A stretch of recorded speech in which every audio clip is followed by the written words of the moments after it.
Everyone, this is me साविया है और मैं आपके लिए लेकर आई हूँ एक और रीडिंग जो कि होगी उन लोगों के लिए जिनके मन में एक स्पेसिफिक समवन था जिसको आप बहुत ज़्यादा प्यार करते थे, बहुत ज़्यादा चाहते थे उस इंसान को और आप चाहते थे कि आपकी शादी उस इंसान से हो जाए, बट नहीं हुई और आपका ब्रेकअप हो गया। और आप ऐसी सिचुएशन में जानना चाह रहे हो कि क्या ये पर्सन कभी आपकी लाइफ में वापस आएगा या नहीं। तो ये रीडिंग देख सकते हो।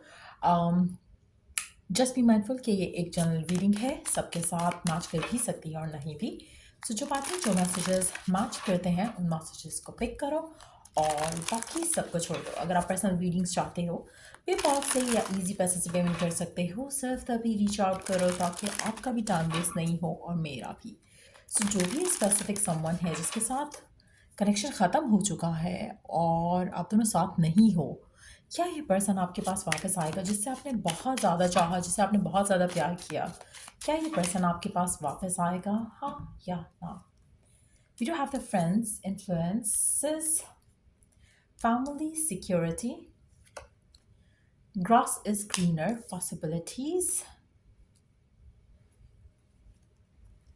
her divine feminine, reconciliation, rebuild। ठीक हो गया? Time for reflection. चांसेस बहुत ही ज़्यादा स्ट्रांग है कि ये पर्सन आपकी ज़िंदगी में आपके पास वापस आएगा। अच्छा, आपका जो ये पर्सन है जिसके साथ आप राइट ना नो कॉन्टैक्ट की सिचुएशन में हो, इसके दिल में आपके लिए क्या था क्या नहीं था, लेकिन एक चीज़ ज़रूर थी कि आपका जो रिलेशनशिप है वो लोगों की वजह से इन्फ्लुएंस हुआ है। ये लोग उसके फ्रेंड्स हो सकते हैं, ये लोग उसकी फैमिली हो सकती है।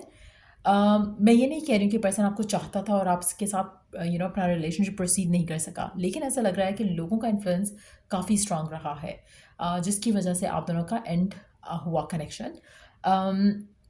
आपकी एंड से हो सकता है कि लव था, उसके एंड से शायद लव नहीं था, कुछ लोगों के लिए ये भी पॉसिबिलिटी है। लेकिन क्या ये पर्सन आपके पास वापस आएगा? The answer is a big yes. और मुझे लगता है कि पहले शायद ये आपको उस तरह से नहीं देखता था, शायद उसको ये भी लगता था कि उसकी फैमिली या उसके फ्रेंड्स आपको अप्रूव नहीं करेंगे।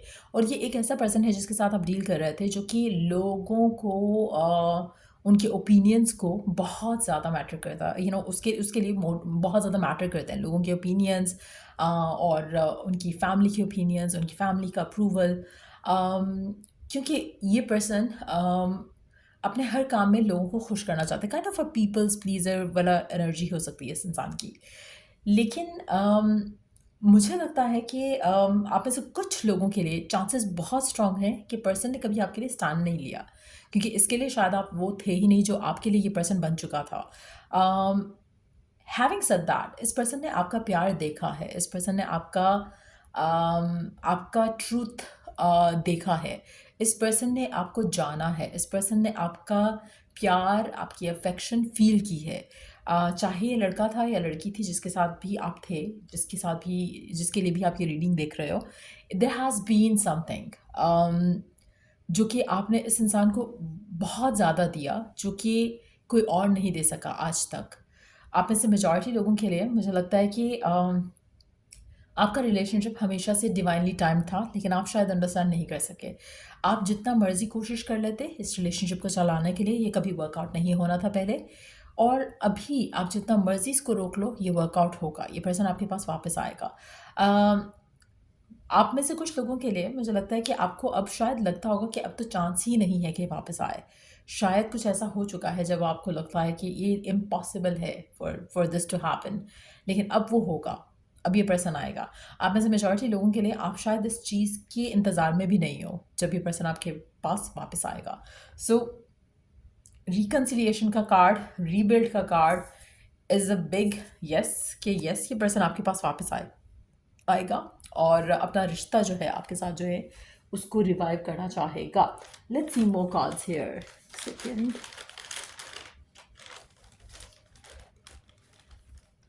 Let's see.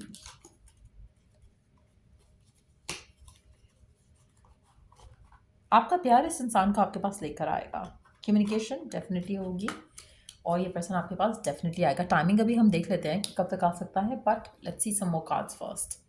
जो भी स्पेसिफिक समवन है, जो भी आपके माइंड में है, जिसके लिए भी आप ये रीडिंग देख रहे हो,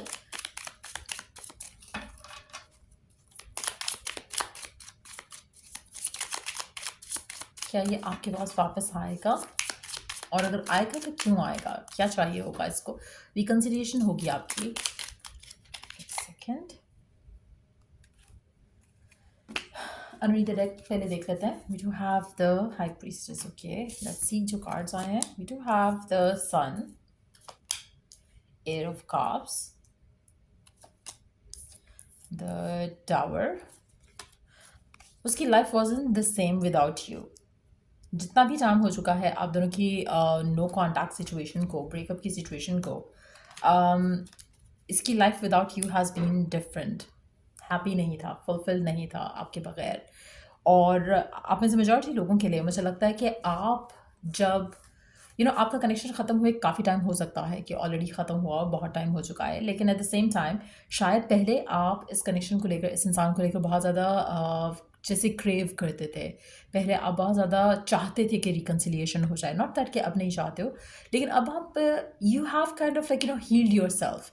अब आप नीडीनेस की एनर्जी में नहीं हो। अगर आपकी एनर्जी ऐसी है जैसे मैं कह रही हूँ, जहाँ पे आप नीडीनेस में नहीं हो, तो बहुत क्लोज है आपकी रिकन्सिलिएशन इस इंसान के साथ। 10वां महीना काफ़ी सिग्निफिकेंट है। सो अगर अभी हम देखें, इवन तो ये एक टाइमलेस रीडिंग है, लेकिन अभी से अगर हम देखें तो 10वां महीना मुझे लगता है कि काफ़ी सिग्निफिकेंट रहेगा। और अगर आप ये बहुत साल के शुरू में ये रीडिंग देख रहे हो लेटर ऑन, तो अगस्त का महीना काफ़ी सिग्निफिकेंट हो सकता है। सो अगस्त का महीना और 10वां महीना जो है वो काफ़ी सिग्निफिकेंट होगा इस कनेक्शन को लेकर, जहाँ पर आपकी रिकन्सिलिएशन होगी इस इंसान के साथ। अच्छा, आप में से मेजॉरिटी लोगों के लिए हो सकता है कि 10वें महीने में ये पर्सन आपको प्रपोज करे, इस तरह से आपके पास वापस आए, जहाँ पर ये शादी के लिए, कमिटमेंट के लिए रेडी होगा। और उस टाइम पर जहाँ आप अपनी लाइफ में इसकी एनर्जी के लिए क्रेव नहीं कर रहे हो, जहाँ पर probably you have moved on to the point जहाँ पर आप चाहते हो कि आपकी लव लाइफ में कुछ अच्छा हो, लेकिन एट द सेम टाइम आप इस इंसान का वेट नहीं कर रहे हो। You are ready to move on, move forward, इस इंटेंशन के साथ कि डिवाइन आपके लिए कुछ अच्छा ही लेकर आएगा आगे। सो एक फेथ है, एक पॉजिटिविटी है आपके अंदर। और इन दैट सिचुएशन ये पर्सन जिसको आपने बहुत चाहा, बहुत प्यार किया, ये पर्सन अनएक्सपेक्टेडली आपकी ज़िंदगी में वापस शो अप करेगा। और टू बी ऑनेस्ट मुझे लगता है कि आप में से कुछ लोगों को थोड़े बहुत साइंस जो हैं डिवाइन की तरफ से मिल रहे हैं, लेकिन आप उन साइंस को एक्सेप्ट नहीं कर रहे हो, क्योंकि आपको लग रहा है कि हाउ कैन इट हैपन, कैसे हो सकता है, अब तो ये भी हो चुका है, अब तो वो भी हो चुका है। तो आपके पास बहुत ज़्यादा रीजंस हैं टू गिव कि क्यों नहीं हो सकता, लेकिन divine has so many reasons to give कि क्यों हो सकता है अभी। सो मुझे लगता है कि डेफिनेटली पर्सन आपके पास वापस आएगा। और कमिटमेंट और प्रपोजल, ये दोनों चीज़ें मुझे दिख रही हैं यहाँ पर जब भी आपकी तरफ एक्शन लेगा। सो अगेन, जैसे मैंने कहा, आपको ऑलरेडी इंट्यूटिवली आप पिक कर सकते हो कि शायद ये पर्सन आपके पास वापस आने वाला है, कुछ ना कुछ ऐसा हो रहा है आपकी ज़िंदगी में। अच्छा, आपका रिलेशनशिप इस इंसान के साथ बहुत ज़्यादा टॉक्सिक हो चुका था जब आपका कनेक्शन ख़त्म हुआ, लेकिन अब सब चीज़ें बेहतर हो जाएंगी, सब चीज़ें अच्छी हो जाएंगी। आपके पर्सन ब्लॉक नहीं है, आप ब्लॉक नहीं होगे, आपके मेंटल ब्लॉक्स नहीं हैं, आपके पर्सन के मेंटल ब्लॉक्स नहीं है, emotional blocks, physical blocks, situational blocks. मुझे लगता है कि अगर पहले लोगों ने, फैमिली ने इन्फ्लुएंस किया, अब सिचुएशन बदल चुकी होगी जब आपका इस इंसान के साथ एक कनेक्शन जो है रिवाइव होगा, तो सिचुएशन बदल चुकी होगी। पहले इनके पास स्ट्रेंथ नहीं थी टू हैंडल दिस सिचुएशन, पहले ये शायद इतने स्ट्रॉन्ग हेडेड नहीं थे, स्ट्रॉन्ग माइंडेड नहीं थे, इसलिए उनको लोगों का अप्रूवल चाहिए होता था। अब सिचुएशन बदल चुकी है, अनएक्सपेक्टेडली रिकन्सिलिएशन जो है वो होगी आपकी और आपके पर्सन की। Let me take one card कि आपको डाउट या फियर या नॉट फियर बट डाउट या लैक ऑफ ट्रस्ट क्यों होगा इस इंसान के वापस आने पे। What is it going to be all about? आपको डाउट ये होगा कि पहले तो ये लोगों की बातों में आते थे, तो अब क्या सिचुएशन रहेगी। इस पेंटिकल के लिए भी क्लैरिफायर ले लेते हैं एक, द स्टार। मुझे लगता है कि जो हो चुका है वो हो चुका है। पहले दे वर अ डिफरेंट पर्सन, अभी दे हैव मैच्योर्ड अप।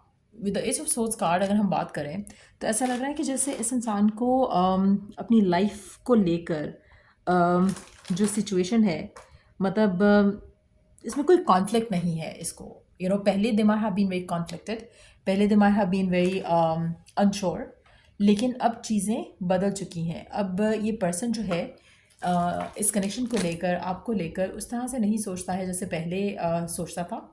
कहीं न कहीं आप में से कुछ लोगों के लिए ये पर्सन हो सकता है कि अम,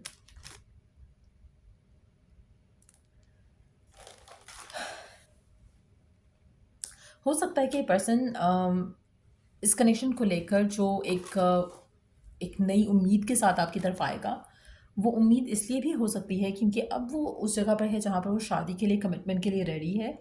एक रिश्ते में आना चाह रहा है, एक स्टेबल फाउंडेशन ले करना चाह रहा है अपनी लव लाइफ को लेकर, और आपसे अच्छा पार्टनर उसको और नहीं मिलेगा। सो कहीं न कहीं इसलिए मुझे लग रहा है कि एक कमिटमेंट के साथ आपका पर्सन आपकी तरफ वापस आएगा और डिवाइन का फुल सपोर्ट रहेगा आपको इस कनेक्शन को लेकर। आपका रिश्ता इस इंसान के साथ काफ़ी ज़्यादा स्टेबल रहेगा।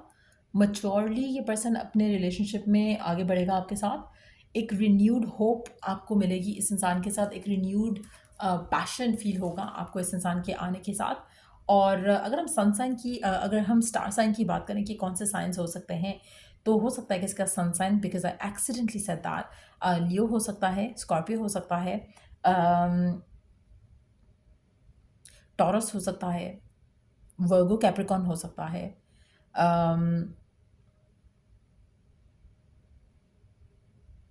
या मुझे ये साइंस लग रहे हैं इस पर्सन के, ये चांसेस हैं कि इनमें से कोई साइन हो आपके पर्सन का। सो डेफिनेटली ये पर्सन आपके पास वापस आएगा। जैसा मैंने कहा, 10वां महीना काफ़ी सिग्निफिकेंट होगा और ये इंटेंशन जो है बहुत क्लियर रहेगी इस इंसान की कि आपसे शादी करना चाहता है। सो या ये थी रीडिंग आप लोगों की। अगर आपको इससे हेल्प मिला हो, गाइडेंस मिली हो, तो लाइक, शेयर और सब्सक्राइब ज़रूर करो। Till I do the next reading आप लोगों के लिए, टेक केयर एंड बाय।